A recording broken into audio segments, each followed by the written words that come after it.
এয়া জানি আপুনি আচৰিত হ'ব এনেকুৱা কিছুমান শব্দ আছে যিবোৰ শব্দই আমাৰ শৰীৰ মন মগজুৰ ওপৰত সাংঘাতিক ধৰণে ইতিবাচক প্ৰভাৱ পেলায়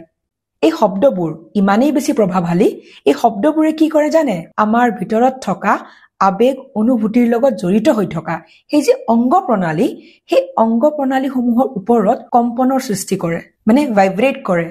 ইয়াকে কোৱা হয় সাউন্ড হিলিং বুলি এইটো এটা চিকিৎসামূলক পদ্ধতি এই পদ্ধতিটোত শব্দৰ কম্পন ব্যৱহাৰ কৰি শৰীৰৰ সুস্থতা লগতে মন আৰু আত্মাৰ যেটো ৰিলেক্সেশন আৰু তাৰ যেটো ভাৰসাম্যতা হেয়া বজাই ৰখাত ব্যৱহাৰ কৰা হয় যেতিয়া আপুনি উদ্বিগ্ন অনুভৱ কৰে মনলে বহুত বেছি দুশ্চিন্তা আহে নতুবা এটা উৎকণ্ঠাৰ ভাৱ মানে উগুল থুগুল লাগিছে মনত নতুবা প্ৰতিদিনে ৰাতি শুৱাৰ আগত এই প্ৰেক্টিছসমূহ কৰিব পাৰে যেতিয়া আপুনি এই শব্দসমূহ ব্যৱহাৰ কৰিব তেতিয়া আপোনাৰ শৰীৰত কেনে ধৰণৰ পৰিৱৰ্তন ঘটিছে হেয়া আপুনি নিজে লক্ষ্য কৰিব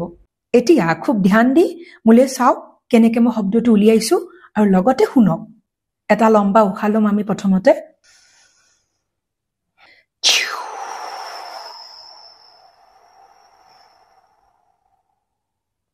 এই শব্দটোৱে আপোনাৰ কিডনিৰ পৰা ভয় শংকা আৰু যদি আপুনি কিবা শক পাইছে তাক দূৰ কৰিব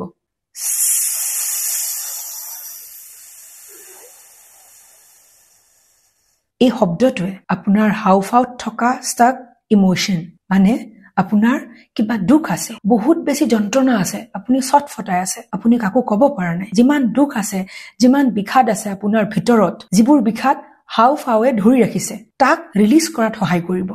ইয়াৰ পিছৰ শব্দটো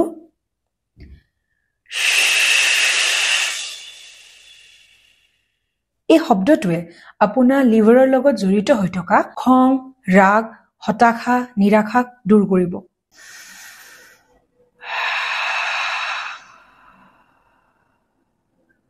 এই শব্দটোৱে আপোনাৰ স্প্লিন যাক প্লিহা বুলি কয় তাৰ লগত জড়িত হৈ থকা অস্থিৰতা শংকা আৰু যদি কিবা উত্তেজনা আছে তাক নাইকিয়া কৰিব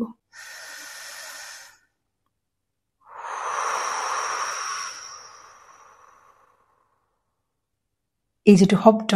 এই শব্দটোৱে আপোনাৰ হৃদয়ৰ উৎকণ্ঠা অস্থিৰতা আৰু যদি কিবা ক্ৰূৰ ভাৱ আছে তাক দূৰ কৰিব